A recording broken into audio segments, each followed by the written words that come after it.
ओम शांति। आइए चलते हैं कुछ अलौकिक एवं परम श्रद्धेय विभूतियों को जानने, जिन्होंने अपने जीवन के द्वारा अनेक आत्माओं को जीने की कला सिखाई है। स्वागत है आप सभी का अद्भुत एवं अविस्मरणीय यादों के सफर में। यादों के इस अद्भुत और अविस्मरणीय सफर में आइए सुनते हैं एक ऐसी अद्भुत विचित्र शख्सियत को, जिनको जानना हमारे जीवन को एक श्रेष्ठ मार्ग पर ले जाने के बराबर है। आप हैं आदरणीय दादी ब्रिज इंदिरा जी। आप बाबा की लौकिक पुत्र वधू थी। आपका लौकिक नाम राधिका था। पहले पहले जब बाबा को साक्षात्कार हुए, शिव बाबा की प्रवेशता हुई, तो वह सब दृश्य आपने अपनी आंखों से देखा। आप बड़ी रमणीकता से आंखों देखे वे सब दृश्य सुनाती थी। बाबा के अंग संग रहने का सौभाग्य दादी को ही प्राप्त था। बाबा ने आपके बारे में महावाक्य उच्चारण किए थे। बच्ची 84 जन्म ही भिन्न भिन्न नाम रूप से ब्रह्मा की आत्मा के बहुत समीप संबंध में रही है। इसलिए अंतिम जन्म में भी लौकिक पुत्र वधू के रूप में अति समीप का पार्ट मिला।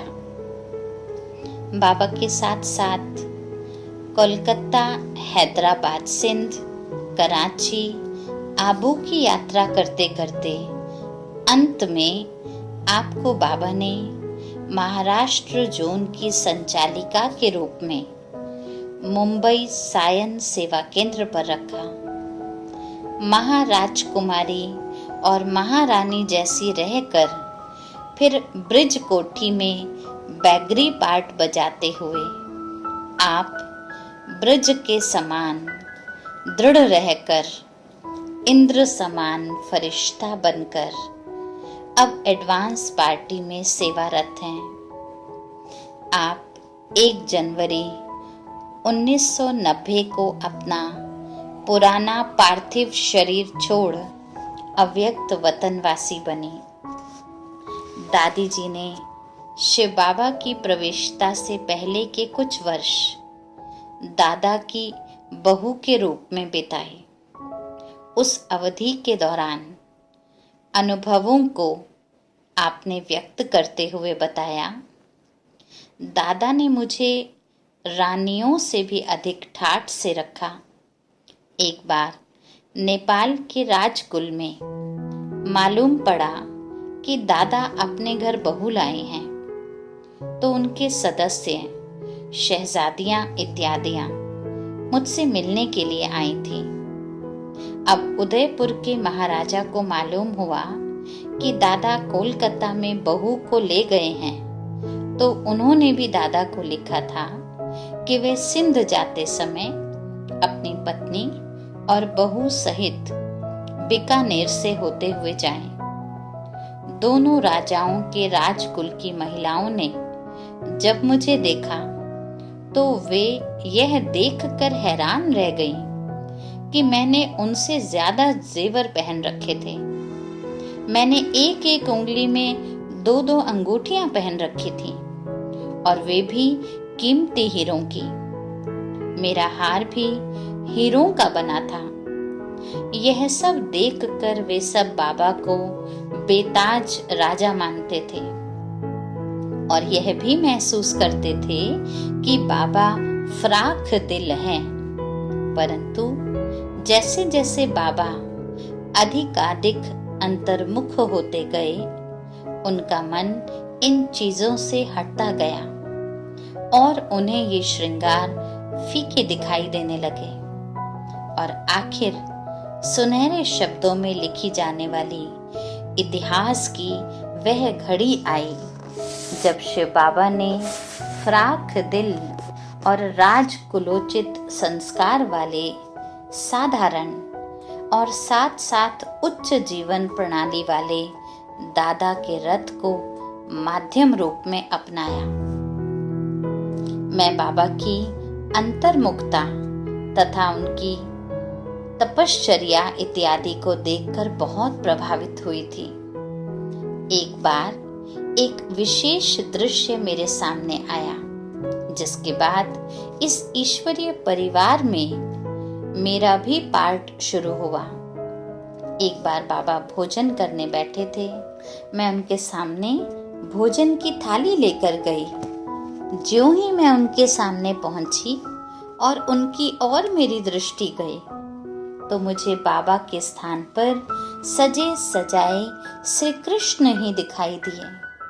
मैं आश्चर्यचकित हो गई कि यहाँ कुर्सी पर श्री कृष्ण कैसे बैठे हैं। थाली मेरे एक हाथ में थमी रही और मैं उधर देखती ही रह गई।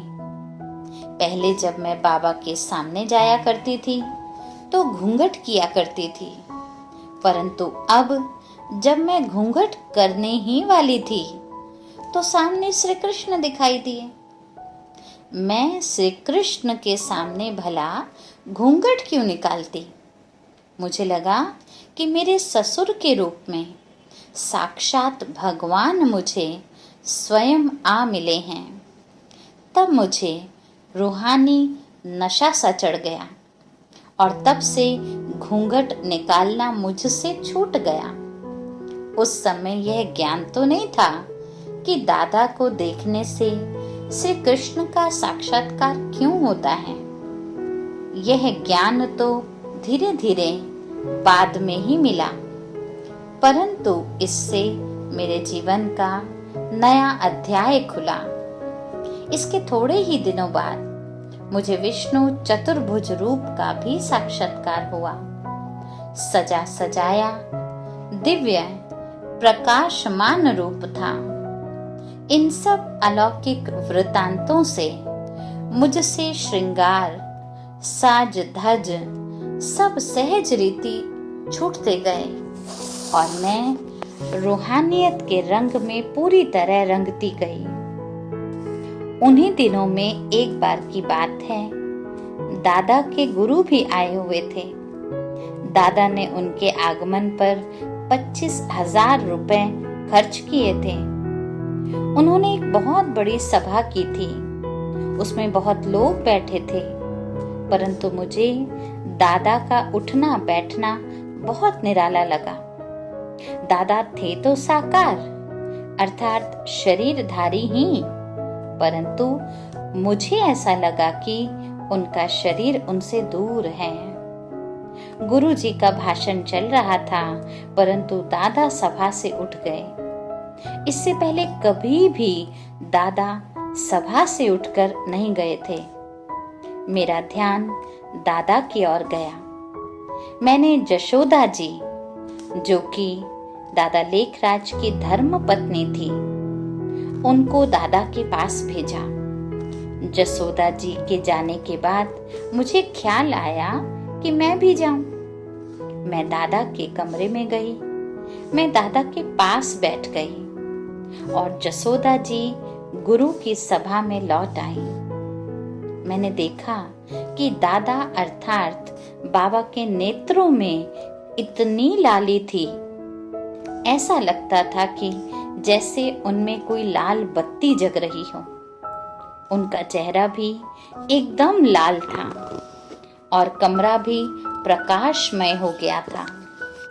मैं भी शरीर भान से अलग, मानो अशरीरी हो गई। इतने में एक आवाज ऊपर से आती मालूम हुई, जैसे कि दादा के मुख से ही कोई दूसरा बोल रहा हो। वह आवाज पहले धीमी थी, फिर धीरे धीरे ज्यादा हो गई। आवाज यह थी, निजानंद स्वरूपम शिवोहम शिवोहम, ज्ञान स्वरूपम शिवोहम शिवोहम, प्रकाश स्वरूपम शिवोहम शिवोहम। फिर दादा के नयन बंद हो गए। मुझे आज तक न वह अद्भुत दृश्य भूलता है, न वह आवाज ही भुलाई जा सकती है। वह वातावरण भी अविस्मरणीय है और उस समय की वह अशरीरी अवस्था भी मुझे अच्छी तरह याद है। दादा के नैन खुले तो वे ऊपर नीचे कमरे में चारों ओर आश्चर्य से देखने लगे। उन्होंने जो कुछ देखा था उसकी स्मृति में वे लवलीन थे। मैंने पूछा, बाबा आप क्या देख रहे हो? बाबा बोले, कौन था? एक लाइट थी, कोई माइट थी, कोई नई दुनिया थी। उसके बहुत ही दूर ऊपर सितारों की तरह कोई थे, और जब वह स्टार नीचे आते थे तो कोई राजकुमार बन जाता था तो कोई राजकुमारी बन जाती थी। एक लाइट और माइट ने कहा, यह ऐसी दुनिया तुम्हें बनानी है, परंतु उसने कुछ बताया नहीं कि कैसे बनानी है। मैं यह दुनिया कैसे बनाऊंगा? वह कौन था? कोई माइट थी। वास्तव में ये दृश्य था दादा लेखराज के तन में निराकार शिव परमात्मा की प्रथम पदरामणि का, जिसे दादी ब्रिज इंदिरा जी ने अपनी आंखों से देखा। जैसे ब्रह्मा आदि देव हैं, वैसे ही दादी ब्रिज इंदिरा जी का भी आदि दृष्टा होने का कल्प कल्प का पाठ निश्चित हो गया। ओम शांति।